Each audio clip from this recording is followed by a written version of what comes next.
اور ایک خاص عمل مدینے کی زیارت بہت اہم عمل ہے، جس کے بارے میں حضور اکرم صلی اللہ علیہ وسلم نے فرمایا کہ جو شخص بیت اللہ حج کے لیے حاضر ہو اور میری زیارت کے ارادے سے مدینہ حاضر ہو اور میری زیارت کرے، فرمایا کہ اللہ تعالیٰ اس کو 2 عمرے کا ثواب، 2 حج کا ثواب عطا فرماتا ہے،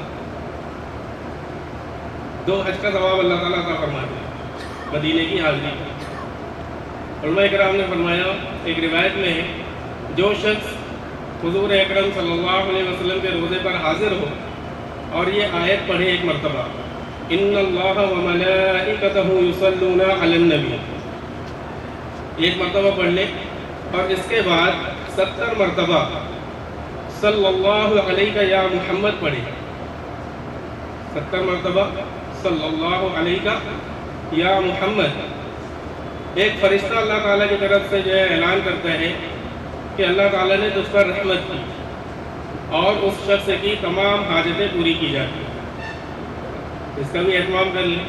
علماء کرام نے فرمایا کہ اب صلی اللہ علیہ یا محمد کے بجائے الصلاۃ والسلام علیہ یا رسول اللہ بھی 70 مرتبہ پڑھ لیں تو بھی کافی ہے۔ تو اللہ تعالیٰ نے یہ سعادت نصیب فرمائی ہے، اہم سفر ہے، سنتوں کے مطابق سفر کریں، راستے میں جو ہے درود شریف کا جو اہتمام کرتے ہوئے چلیں، اور اگر حضور اکرم صلی اللہ علیہ وسلم کی شان میں کچھ نعتیں یاد ہوں تو ذوق اور شوق کے ساتھ نعتیں پڑھتے ہوئے چلیں۔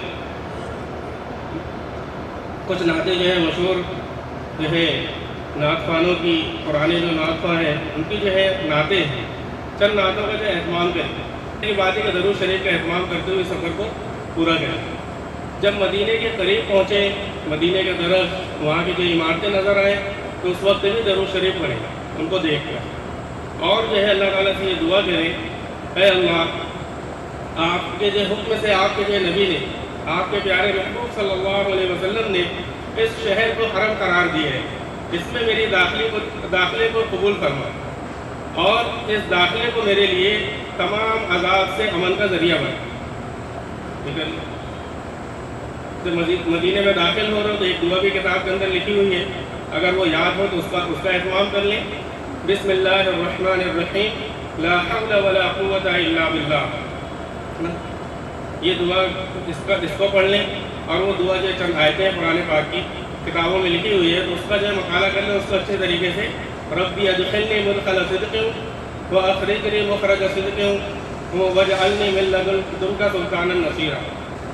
مدینے کے اندر داخل ہو، اچھے طریقے سے جو ہے اپنی ہوٹل کے اندر پہنچ جائیں، پہلے اچھے طریقے سے جو ہے غسل کی حاجت ہو تو غسل کر لیں، وضو کر لیں، اور اگر جو ہے آرام کا تقاضا ہو تو پہلے آرام کر لیں، تاکہ ہم جو حساس ہو کر پرسکون ہو کر جو ہے مسجد نبی میں حاضر ہوں۔ اس طریقے سے جو ہے اس کا اہتمام سے چلیں۔ سب سے اہم زیارت مسجد نبوی کی زیارت ہے۔ حضور اکرم صلی اللہ علیہ وسلم نے فرمایا، من زار قبری وجبت لہو شفاعتی، جس نے میری قبر کی زیارت کی اس پر میری شفاعت واجب تھی۔ اور دوسری روایت میں حضور اکرم صلی اللہ علیہ وسلم نے فرمایا، جس شخص نے میری قبر کی زیارت کی وہ ایسا ہے جیسے کہ میری حیات میں میری زیارت کی۔ یہ بشارتیں اس کو جو دھیان میں رکھیں۔ مسجد نبوی میں داخل ہوں، ابھی جو مسجد نبوی ہے یہ حضور اکرم صلی اللہ علیہ وسلم کے زمانے میں جتنا شہر تھا مدینہ وہ پورا کا پورا مسجد نبوی کے اندر داخل ہو چکا ہے، پورا۔ اکابر علماء نے، اللہ کے نبی صلی اللہ علیہ وسلم کے عاشقان نے، انہوں نے اتنا اہتمام کیا کہ مدینے کے اندر جوتا چپل پہن کر بھی نہیں چلے، لیکن ہمیں ایسا نہیں کرنا ہے۔ لیکن آخری درجے کی بات کم سے کم یہ کہ مسجد نبوی کی جو حدود ہیں اس میں چپل پہن کر نہ چلے، اور اگر کچھ تکلیف ہو رہی ہو تو بہتر ہے کہ پھر نئی سلیپر رکھ کے لے کے جائیں، تاکہ جو ہے اس جو سڑکوں پر نہ چلے ہو ہم اس کو استعمال کریں وہاں پر مسجد کے حدود کے اندر، اس لیے کہ یہاں پر صحابہ رضی اللہ عنہم اجمعین کے قدم پڑے ہوئے، حضور اکرم صلی اللہ علیہ وسلم کے قدم پڑے ہوئے، اس کا لحاظ کرتے ہوئے مسجد نبوی کے اندر ہم جو داخل ہو رہے ہیں۔ اور پھر مسجد کے اصل حد میں جب آ جائیں تو وہاں پر آ کر 2 رکعت تحیۃ المسجد پڑھیں، مکروہ وقت نہ ہو، نماز کا وقت ہو پڑھنے کا تو